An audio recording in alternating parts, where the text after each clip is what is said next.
Welcome back to the Chronicles of the King podcast, where we take a deep dive into the life and legacy of Elvis Presley. I'm Megan. And I'm Tessa, and we are two 20-something Elvis fans dedicated to keeping his legacy alive with a research-based approach. Whether you're a diehard Elvis fan or simply curious about a man who changed the course of music and culture, you're in the right place. We are here to unpack the myths, explore the music, and get to the heart of Elvis's enduring impact. Every other week, we'll bring you research, untold stories, and fresh perspectives on Elvis's journey. From his humble beginnings to his legendary performances, we're here to shed light on it all. So settle in for a podcast made with a lot of TLC for the man himself, one story at a time. Hey guys, welcome back. So today we are continuing on our new little pattern of talking about things we want to.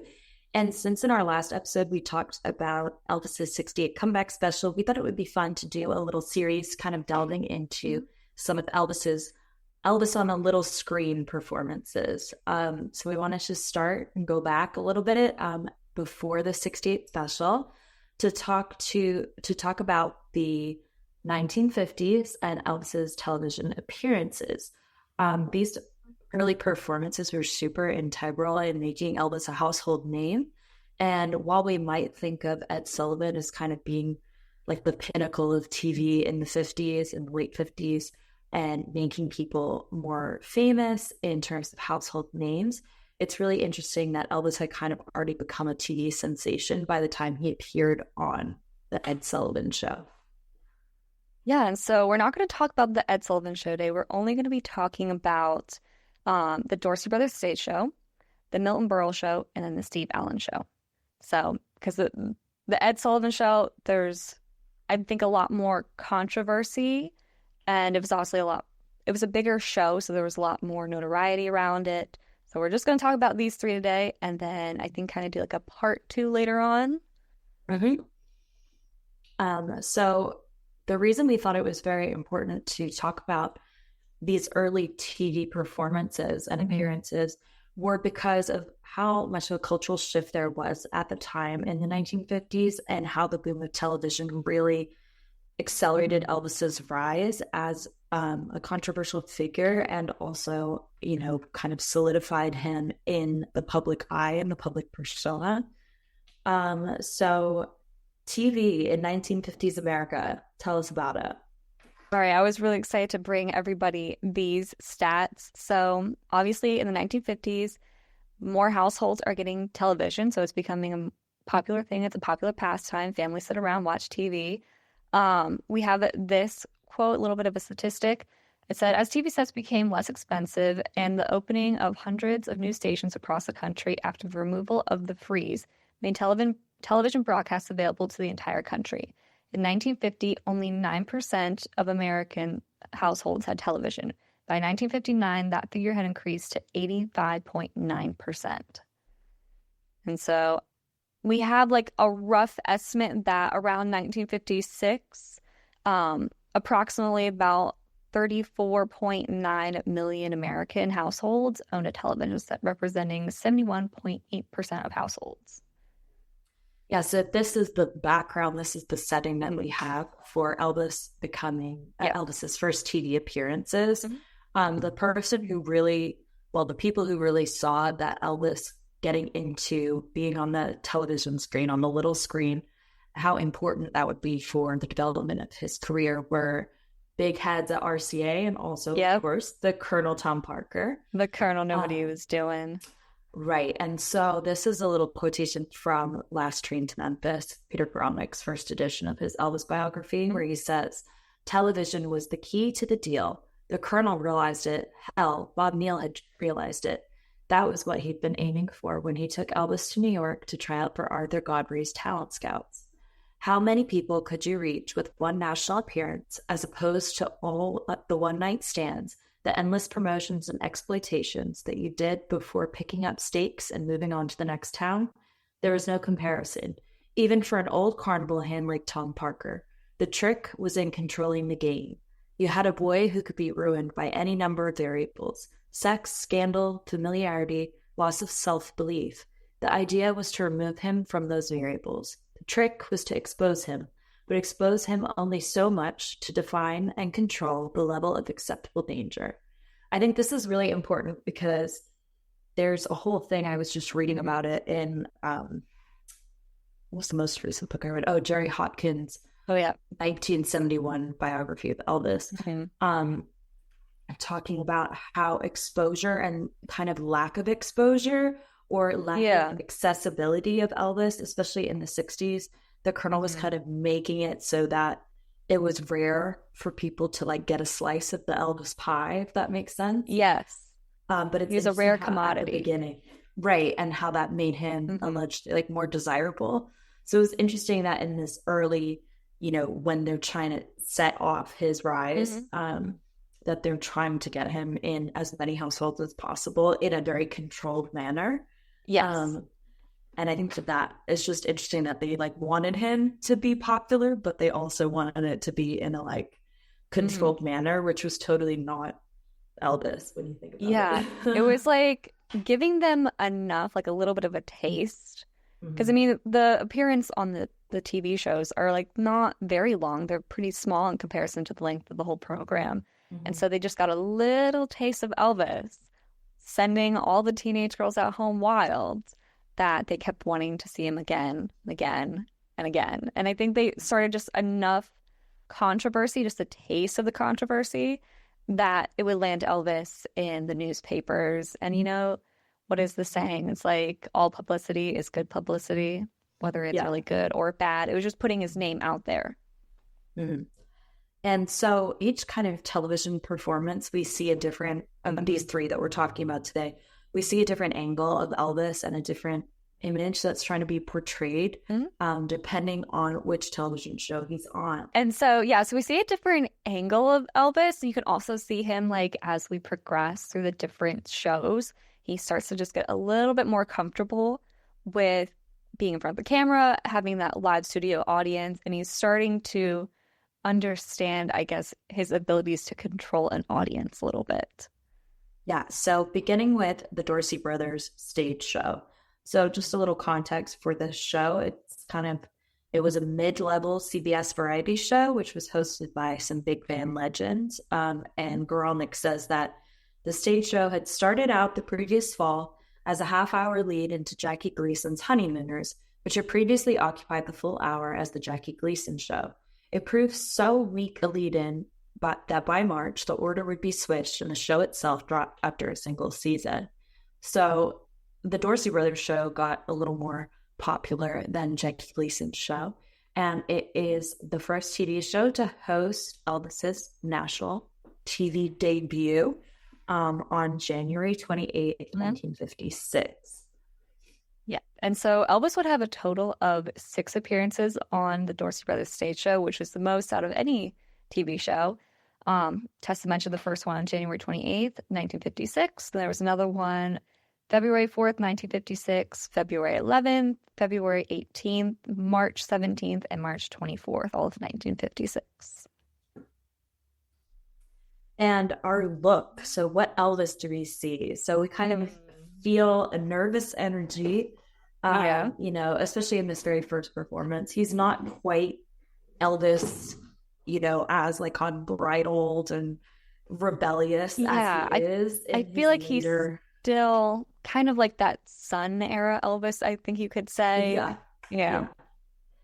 Like a nervous energy. He's commanding the stage, and musically he's really on top, but it's kind of, you sense this apprehensive, you know. Yeah, I mean, it's your first first TV appearance. Anybody's got to be a little nervous, but you can definitely see it in his performances, and you realize it's not Elvis in its prime once he got up to Ed Sullivan. Yeah, so we kind of think that, you know, at this point, it's 1956, we're thinking, oh, Heartbreak Hotel, like Hound Dog, like those things are just kind of on the horizon or have just come out. And we might think that Elvis was an immediate sensation, but the ratings at the time did not always reflect this idea of Elvis being, you know, an immediate hit. Yes. And his second appearance on the Dorsey Brothers Show had worse reviews than the first. Even though we have a quote from Steve Sholes that appears in Last Train to Memphis, even though Steve Sholes, who is an RCA executive, and he was kind of like a producer for Elvis, he thought Elvis did great, but apparently the ratings didn't reflect that. Steve Sholes says, evidently something was bothering Elvis about the show, though, because when Sholes wrote to Parker 3 days later, he said, I thought Elvis did even better Saturday night than he did on the previous week's show. I understand he was not pleased, but I think he had every right to be happy. You should be very proud of the boy, Sholes went on, because as far as I can find out, he conducted himself very well after you left. After the press party, he mingled with the guests and made a very good impression there. As a result, he is very hot material here in New York. And with any luck at all, I think he should do extremely well. On Friday, we didn't have any new material that suited Elvis, so we recorded Lottie Miss Claudie and Shake, Rattle, and Roll. Neither one of these would be suitable for a single release, but I know they will make good selections for the second album. And so as we were talking about, the ratings for the second show did not do as good as the first one. So in contrast to the Perry Como show, the first show received an 18.4% rating share, while in its competition, the Perry Como show on NBC received 34.6% of the share. And those are the Nielsen ratings for the second show, which were down from the previous week, which had 18.2. So the 18.4% was the first show, and then the second show ended up having 18.2% against the Perry Como's 38.5%. So just down a hair. And our final show, the final show that Elvis did on the Dorsey Brothers, March 24th, 1956, the stage show had 20.9% of the national audience. So you can see that it went up from his earlier performances, while Perry Como had 31.8%. So his went down. So you can see that it's starting to climb up a little bit. Yep. And so Elvis seemed pretty confident by his final appearance on the Dorsey Brothers Stage Show. And from Last Train to Memphis, Gromit writes, on March 24th, 1956, Elvis's performance was a far cry from the ill-at-ease, fidgety, almost manic gum-chewing figure who had made his television debut just 2 months before. He strode out purposefully, leading into Money Honey, and just poured it on without ever letting up. Even his hair was different, less obviously greasy, more carefully sculpted. And where in earlier appearances his vocal energies appeared to wax and wane, and that moment when he pulled back into the shelter of the little group to do his dance seemed as much an attempt to incite a response from the crowd as to invite one, now he regarded the adoring multitudes with a look of amused, not so much contempt as authority. He took their adulation gratefully as his due, and then just poured it on some more. So we kind of see the development from Elvis's first appearance on the Dorsey Brothers Stage Show, and compared to the last one and the first one. Honestly, it's his national television debut. Of course, he's a little nervous. Yeah. And then by the end, he's kind of really like lapping it up and understanding what the crowd is giving him, and sort of understanding the power that he has over the audience at that point. And I think it's an interesting shift from this idea of like this sort of Sun Studio era Elvis, as we said, who's still apprehensive and nervous, to now like RCA, Heartbreak Hotel, Hound. Like he's like the guy, and he knows it, and that's what makes the performance different from earlier performances. Yes. And so I just want to also add in this little statistic that Elvis actually got paid $1,250 for each of the 6 stage show performances, which is like a good, like, and if you read Scotty Moore's book, I like their perspective on it. It's like talking about like, okay, this is a big deal. And as we go along, I'll probably mention a couple more statistics about the increase in their pay for these performances. And so what was our audience reaction after these different stage show appearances? So Chick Crumpacker recalled that it was something between shock and interest and a kind of amusement, he said. People tended to laugh as much as applaud at key moments. You know, we have the idea of the colonel kind of controlling the strings behind very carefully curating Elvis's performances and giving them a taste of forbidden fruit. You know, something they weren't so sure they should enjoy. That's what I was thinking. In our notes here, Megan wrote, insert Tessa as the Colonel, and I She does it so well. I was trying to understand what she meant, so I'm glad that I picked that up. I don't know. It's like, I'm just picturing like the audience like screaming how they were. Feelings. They were they should enjoy it. Yep, that's the one. 100%. Because they kind of were like, ooh, this is a taste of like, whoa, fruit. What is this? Never seen this on television before. And he's getting a little risky by the end. He knows. And I think that's something that's quite, I don't know, an interesting shift of Elvis's personality at this point, as we see him at the beginning being, it's cool to see it through like the TV performances too, and not just reading about it. And musically, he was progressing as well. But yeah, you see this timid, like, he's not so sure, and he doesn't really have the confidence. You know, he's a kid who had acne, like he wasn't cool in high school. Like he still is carrying some of that. Yeah. And then by now he's like, yeah, I'm him. I got it. I got it. Like, I'm that guy. So it's pretty interesting that even in just these same performances that you can see such a shift.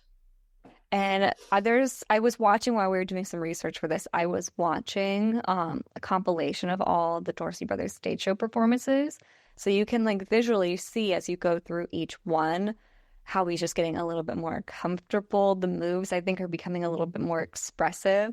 And so if you have time after watching this or listening to this, obviously, you should definitely watch those clips. And so now we're on our kind of moving on a little bit past the Dorsey Brothers show. So the final Dorsey Brothers show was when? It was March 24th, 1956. And nearly like a week or so, not even after that, the scandal begins. So Elvis appears on the Milton Berle Show. And Milton Berle is a little bit of a step up from this variety show setting of the Dorsey Brothers Stage Show. So Guralnick says Milton Berle, the original Mr. Television, quote, was still a major star and had booked Presley only as a favor to his agent.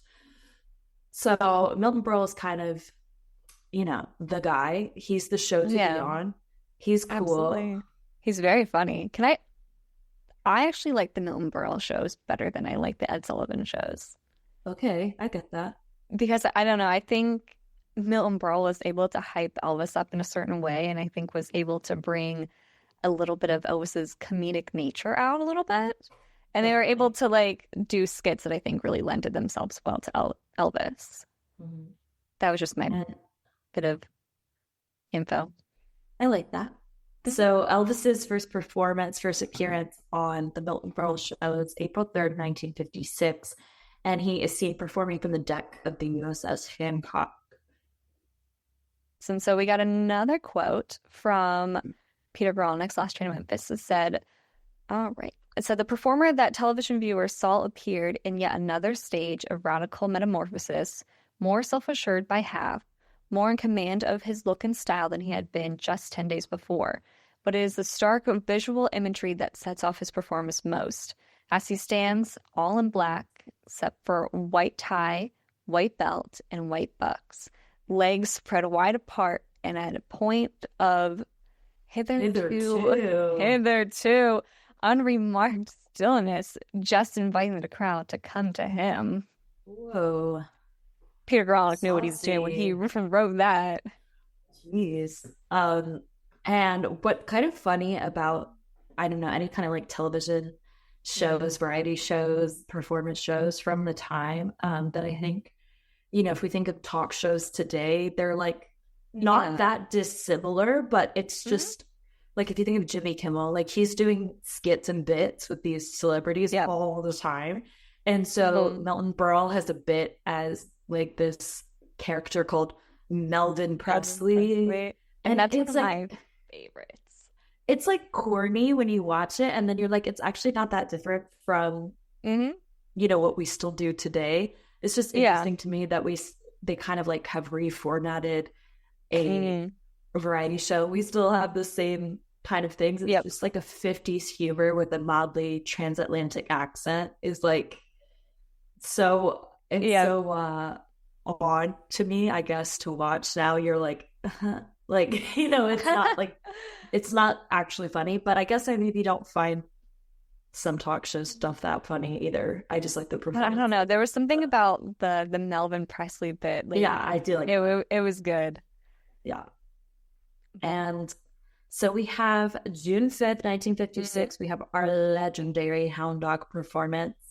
This is Elvis wearing his little pink jacket. If you've seen, you know, the Elvis movie. Yeah. You can picture the scene where the guy, the little teenage boy is like, hold up. And the that's us too right now. What the hell is this on the TV? And this is just, you know, I think when I picture Elvis like in the 50s, I just picture this, the more hip-hop, if that makes sense. Like I picture him in the pink jacket. I just see it. Legs going crazy. Legs going crazy. So he was very like no guitar, loose dancing, full body movement. This quote is my favorite because I'll explain. Okay. So this was also Peter Gronick giving us all the information here. He's really setting the stage well for us. So I said he was wearing a light-colored checked jacket, dark pants, a two-toned polo shirt, and white socks. And for the first time, surprisingly, he was not even cradling a guitar. Perhaps to make up for the absence, he seemed to have carefully worked out new moves, wrists played out almost limply, in seeming contrast to the ferocity of his vocal attack. Fingers fluttering, arms outspread. There's just something. I almost lost the earbuds there in excitement. I don't know. Something about there's something about Elvis and that wrist. I don't know. Yeah, and throw that out there as well. It's interesting because I'm just thinking in my head of the cover of his first album, kind of showing the guitar as the forefront as the new instrument for rock and roll, and how that was kind of how it was originally packaged. We hear the guitar and like, that's all right, and how different both Scotty's work is, and also Elvis's pretty rhythmic guitar playing and kind of smacking on the body of the guitar and making some kind of percussion in that way, that they're taking away the guitar and he's still giving iconic. He's still serving it. Like it's almost that you feel the way that the nervous, you know, the wiggle in the very beginning was an extension of his nervous energy. It's like you can feel like he had to do something with his hands. If you watch him in any interview, right? If you watch him in any interview, he's bouncing his leg, he's doing something, and like with his hands, he's playing with his hair. Like he's always doing something. And having a guitar kind of, it's like give you something to do. It's like when I think when women hold purses, like it gives your hand something to do. Yeah, and it's like, imagine how much movement he had when he was holding in his lower body, let's just say, while he's holding the guitar. Like, imagine how much movement he is now doing without the guitar. Like, it's scandalous. It's the press calls it vulgar. They call it suggestive, which 'tis. And you know, there was like a moral outrage over this. How dare we let? Basically, they were like, he's literally too sexy. And I saw one. They basically called it the equivalent to a strip tease, but with clothes on. And I was like, oh. I mean, like, it's just funny now when we watch and we'll see like performances of artists today and like what they wear and what they do. Like, no hate at all to that, but it's just comparing it to what Elvis is doing in like a full suit, and they were the shock. I'm clutching my pearls, like. It's like, I feel like the comparison is like, I don't know why it comes to mind immediately. It's like, I remember like when Miley Cyrus did Wrecking Ball, and I feel like that was like a modern day cultural shock, but I still don't think it was anywhere compared to the way that they perceived Elvis in the 1950s. And like Wrecking Ball wasn't even bad. Like, no, really, like, look, but just compared to like the shock horror of this whole thing. And so from the Daily News, Ben Gross says the TV audience had an noxious sampling of it on the Milton Berle Show the other evening.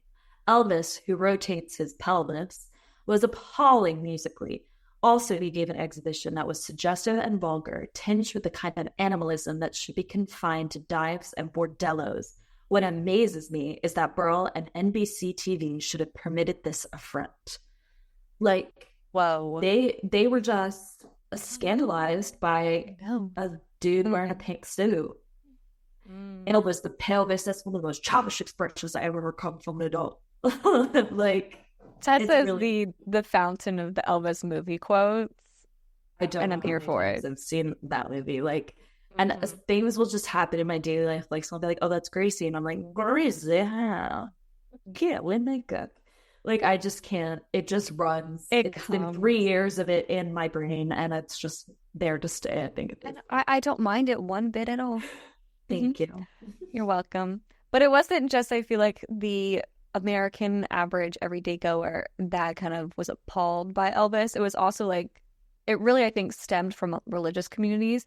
Yeah. And so the Catholic Weekly America, which is like a weekly newspaper, ran like a huge headline that said, "Beware Elvis Presley." Yeah, like, this man is dangerous. Like, he is dangerous. He's going to corrupt the youths.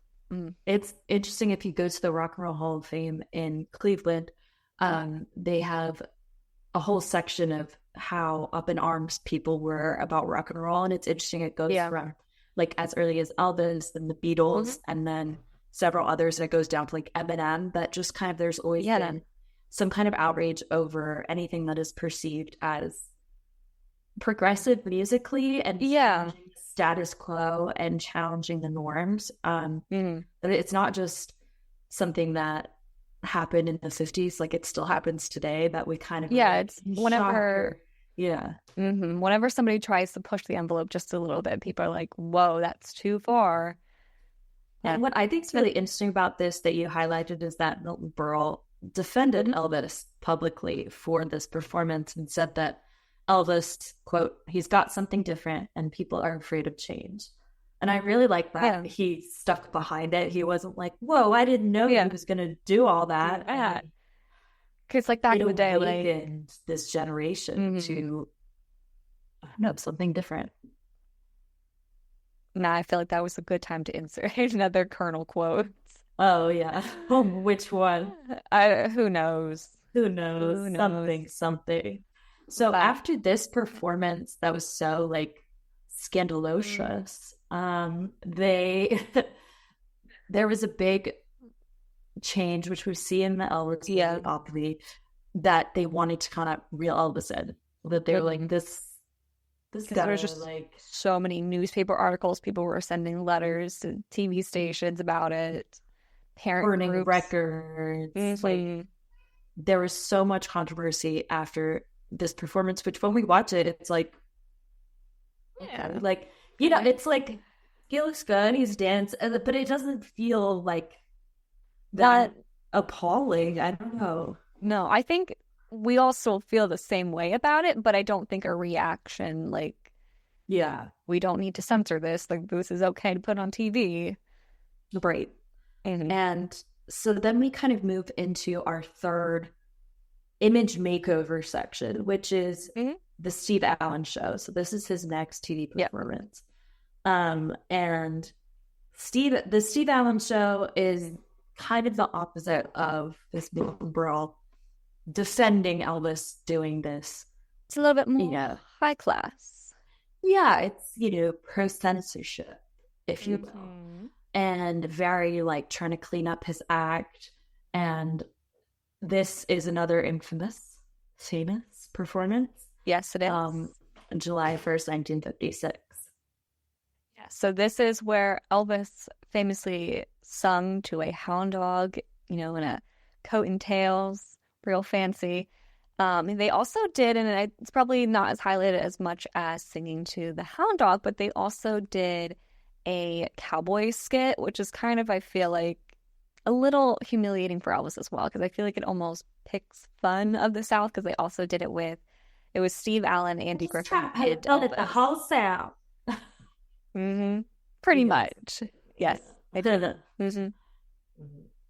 And it was very much aimed, like, there's that whole, like you said, there's a cowboy skit, like, Yeah. It's very much aimed at, I don't know, I think it's really an interesting choice that it doesn't surprise you, but interesting that the Colonel chose to then like have this performance happen, because it's almost like he could have leaned into the whole Elvis is like, you know, and just kind of committed to the bit. And I don't know if that would have had a different trajectory for everything else. This almost to me sets the scene for like 60s Elvis of this coming back from the army. Yeah, like it sets the scene for this idea of Elvis as not, they don't want him to be that, even though he is that. Yeah. They don't want him to be, you know, they want him to have this clean, sanitized, family-friendly image. And this performance is just kind of one of the earliest ways, I think, that we see the shift in what Elvis actually did and is to how he's, you know, the image is one thing and the human being is another. It's like that was him naturally, and this is more like Elvis the image, and trying to live up to that family, good, friendly, fun. So yes. And so we got another quote from Last Week in Memphis talking about kind of how these performances, the skits, kind of like criticized rock and roll and kind of everything, the cultural shift that Elvis represented. So this is talking about his performance. So it says, he bowed stiffly from the waist, then wiped his nose on his top hat, hiding his face as he handed it to Steve. Elvis, I must say, you look absolutely wonderful, said Alan with a straight face while Elvis tugged at his white gloves, shifted nervously, and looked away. You really do, and I think your millions of fans are really going to get kind of a kick seeing a different side of your personality tonight. So that was kind of, I feel like, trying to shift away from that like rock and roll, I guess, freer, more natural style to like, here, look, here's Elvis. He's nice, clean cut. He's from the South. He's like, yes, ma'am, yes, sir. And so I'm even thinking about the way that he's dressed in these performances of how in the first, you know, in the Milton Berle Show, he's got the pink kind of outrageous, like Beale Street style. Yeah, like Beale Street style. Like he's, you know, pushing the envelope in terms of fashion and style. And he's not, you know, that feels more reminiscent of the descriptions of Elvis, like in high school, of how he was always different and wearing something different. Yep. And then this is more like, now he's in a suit and tie and he's got his, you know, coat and tails on, and very like clean image, clean cut image of him. That's just kind of, it's not just in the performances, it's like, you know, in the outfit, the style, the hair, the whole production of it. And Elvis reportedly hated this performance. He said, I knew how to do a skit. I could have made it funny. Now, that's not a direct quotation, but that is from the Elvis movie.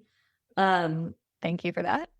You're welcome. And he said he felt humiliated by the performance. So in 1974, during a performance, Steve Allen was in the audience, and Elvis said, Steve Allen had me on his show, and at that time, he outrated the Ed Sullivan Show.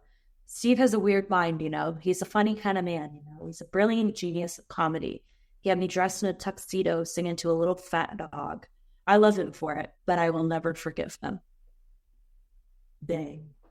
So 1974, still thinking about that, like almost 20 years later. He was like, still don't. It was almost 20 years later. He's like, I still don't forgive him for him. And fair enough. Like I was saying, imagine if he had leaned into the whole rebel thing. Like he would have been a different kind of character. And I understand why they didn't do it in terms of wanting, you know, security of. It just could have been an interesting statement to into that. I feel like they would have to keep pushing the envelope, and then it's really like, okay, how far can you push it? Ironically, and I have to just bring this up, food for thought. When I was doing some research and I was like looking through images to find some like old newspaper articles, it just popped up in my searches like the cover of Elvis's His Hand in Mine, like his first gospel album, and I always thought like, here's a guy in 1956. They're talking about like, oh, he's so vulgar. and we have to like censor him at like all cost. And then in 1960, here he is releasing a gospel album. Right. And I just wonder, maybe talking about like pushing, like leaning into it a little bit more. If they had leaned into it a little bit more, could he have gotten to the point where he released the gospel album? Yeah, that's interesting too. And I'm thinking of the John Lennon quotation where he says that like that the army killed Elvis. And I don't know. It's so interesting. You know, we're hypothetically thinking of things now that didn't happen or can't happen. Yeah. But it is really interesting and curious to think of how these little decisions that the Colonel made or Elvis made or the RCA execs made, like how these little decisions changed the trajectory of Elvis's career, which in the long run was not actually that long. It was less than 25 years, you know? Yeah. It was like 23-year career. Like that's it. And it's just interesting how these little things could have changed everything. Like if he didn't do the Steve Allen show, who knows? Like maybe he wouldn't have gone to the army. Like, you know, there's like the stuff.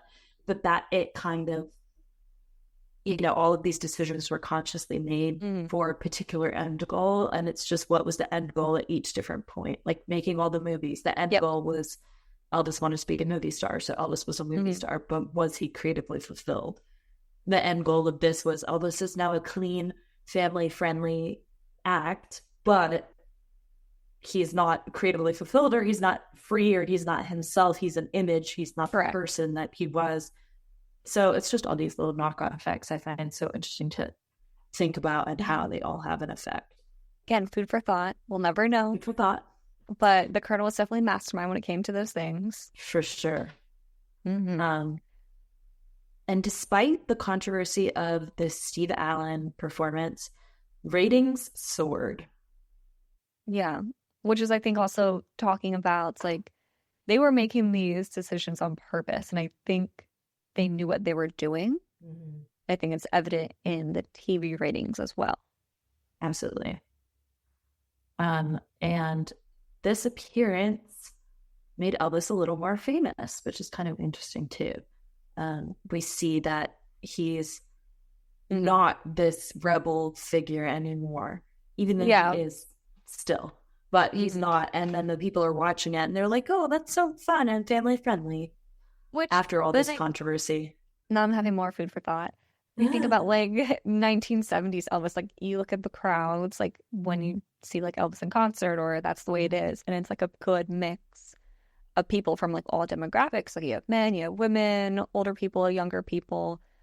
And I feel like maybe that's what they were trying to do, not just make Elvis for one niche audience of like younger teenagers who are just looking for an outlet during this cultural shift, but like also make it like families want to listen to Elvis. And so that grows, I guess, his fan base, the people that he's trying to appeal to. Yeah, we definitely have, you know, these Elvis on the little screen moments sort of illustrate this early tension, like we're talking about a rebellious youth versus a more conservative, like buttoned up America. And it's the battle between this progressive image that he had at the very beginning and then this more clean cut image. And then towards the end, he's blurring all of those lines between those things. He's visiting Nixon and he's singing If I Can Dream. And he's, you know, it's all different kinds of dichotomy and conflict in Elvis's story. And this is kind of, these early TV performances are setting the stage for that. Which I think is really interesting. And we got, I wanted to include this because I think it really set the stage well for how people were reacting in more of like a buttoned up America. I think obviously we know how the youth were acting at the time, like they were going crazy for it. But in buttoned up America, a little bit different. And this is from Jack Gold. This is from June 6, 1956. This is right after his last Milton Berle appearance. So he says, Elvis Presley is currently the entertainment world's most astonishing figure. The young man with the sideburns and mobile hips is the rage of the squealing teenagers, and his records are a top item in the never land of jukebox operators and disc jockeys. By any reasonable standard of success, he is a big business. Mr. Presley has no discernible singing ability. His specialty is rhythm songs, which he renders in an undistinguishable whine, which I'd like Tessa's reaction to some of this. His phrasing, if it can be called that, consists of the stereotype variation that go with the beginner's aria in a bathtub. For the ear, he is unutterable bore, not nearly so talented as Frankie Sinatra back in the latter, rather hysterical days of the Paramount Theater. Nor does he convey fury of a Johnny Ray. From watching Mr. Presley, it is wholly evident that his skill lies in another direction. He is a rock and roll variation on of the most standard acts in show business. The virtuoso of the hoochie coochie, his one specialty is ascended movement of the body that heretofore has been primarily identified with the repertoire of blonde bombshells of the burlesque runway. The gyrations never had anything to do with the world of popular music and still doesn't. Certainly, Mr. Presley cannot be blamed for accepting the adulation and economic rewards that are his, but that's hardly any reason why he should be billed as a vocalist. The reason for his success is not that complicated. I think it's really interesting because speaking about his vocal ability, at this time, he is not the most refined vocalist, but he is using his voice as a rhythmic instrument, I would say, in this early point. And I don't think he's trying to do anything other than that. Like, I feel that was his intent and that was his execution, if that makes sense. Whereas it's not like he's putting on some pretense of like, I'm singing this very seriously. He's not doing that, which he does on later, when he sings Peace in the Valley, for example, on Ed Sullivan later on, or when he sings, anything like It's Now or Never right after he comes out of the army. He is actively trying to sing beautifully. But in these performances, it's more like he's having vocal fun. And that is what I find that, like, it's not his finest vocally, but it's an interesting era of him trying to find a way to make singing rhythmic and reflect, this new style of rock and roll. And I don't think, I kind of agree with the idea that he shouldn't be billed as a vocalist in this moment. He's more like an actor, if that makes sense. Yeah, it's the whole package, not just the whole package. You're not going to go hear like Mario Lanza. Right. And it's kind of like Taylor Swift. Like, I wouldn't call her a vocalist. I would say she's a songwriter who puts on an excellent show. Like, she has that. It's not just the one thing. Like, it's not just her vocals. It's the whole thing altogether that makes her the act that she is now, that made the Eras Tour so important and successful, is that it was the whole thing together. And I think here it is the same. It's the look, it's the movement, it's the setting, it's the background musicians. It's not just like his voice, whereas when he's singing Peace in the Valley, it is just his voice. I think that makes that such a powerful performance. These performances, I would say, are not vocalist performances, but they're fun and they're important to the evolution of Elvis and the evolution of music and history and everything like that. So there's parts of it I agree with, but it's interesting. Yeah, definitely interesting. But I like that last part that he's the reason for his success is not that complicated. Right. It's like the easiest thing you can say about Elvis is that he was attractive. Oh, yeah. Like, there's you don't need to do research. You just look at that man. You're like, yep, okay, I got it. Right. It's like the most boring thing you can say about Elvis. It's not that complicated. No. Even the way he moved as well. It's like, yeah, we know why you're popular because you're moving that way, man. Right. An attractive man and you make him move that way, automatic success is basically what they were saying. Fair enough. Fair enough.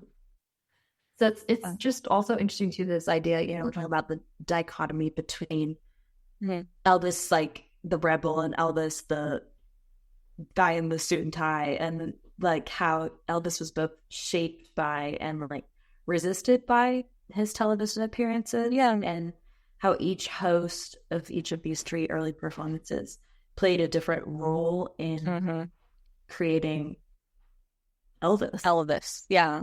Yeah. The Elvis, I think that you were eventually going to see like on the Ed Sullivan Show.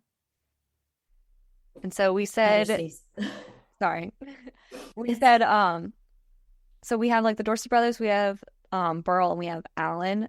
So we said the Dorsey Brothers Stage Show ultimately just gave Elvis the stage. It gave him the opportunity. And obviously, when Elvis is introduced, Tommy Dorsey introduced Cleveland disc jockey Bill Randall, who in turn introduced Elvis to his first national audience by saying, "We like at this time to introduce to you a young fellow who, like many performers, Johnny Ray among them, came out of nowhere to be an overnight big star." And so I think ultimately they noticed that Elvis was in the rise, and they ultimately just said, all right, here's your stage, make your television debut. Let's see what happens next. And what happens next is we said Milton Berle gave Elvis freedom. And, you know, this is what Elvis said. He said, of course I was concerned. Actually, this is Milton Berle, sorry. Milton Berle said, I was concerned that maybe I would lose my audience too, but I didn't. I just stayed where I was. I was concerned about myself, but more happy for him. They'd never seen him. It was like a discovery. When you receive that many fan letters or pan letters, you know you've got something. So I was happy.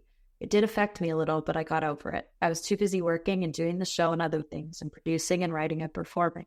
Fortunately, audiences who have favorites forget the scandalous things said about them.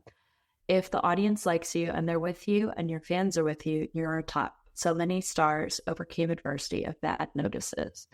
I think like that's going back to him. We're all like defending his choice to have Elvis on the show and like appreciating his performance, that he definitely is the one who gave him freedom.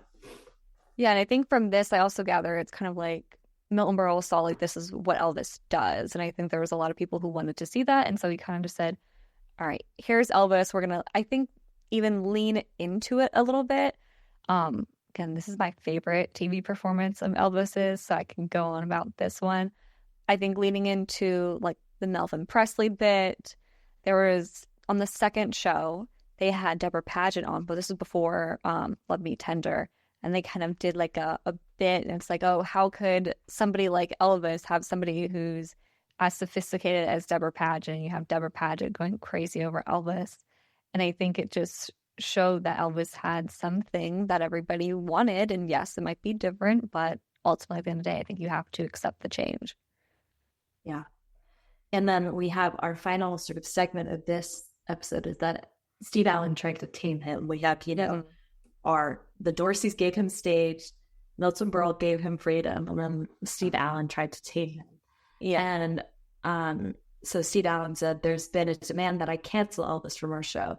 As of now, he's still booked for July 1st, but I have not come to a final decision on his appearance. He said, you can rest assured I will not allow him to do anything that will offend anyone, which he did. He did not allow him to do anything that would offend anyone. So, interesting. But yeah, I like the overall reflection of Elvis's image, how it progressed over the 3 stage shows. And this was all within a year. Well, not even. This is all from the end of January to the very beginning of July. Yeah. And so now I feel like a little chit-chat session. I know. So these 3 shows really launched Elvis in the media before the famed Ed Sullivan ever even booked it. Yeah. And helped to define the threat of rock and roll in the mainstream. Which I think was the overall, I think, threat they saw was the movements of rock and roll. Yeah. Not so much the style, which the style did provoke the movement. It was also what it indicated of this cross-cultural, you know, amalgamation of different styles that allowed for rock and roll to become what it was and develop into what it was. And that they were, you know, in this time of intense segregation, intense racism in the country, they worried like, oh, he's doing the movements of, you know, this embodied musical practice. And then embodied musical practice was historically an African-American practice. In churches, it wasn't vulgar. basically in the African American culture to feel the music you were singing, whether it was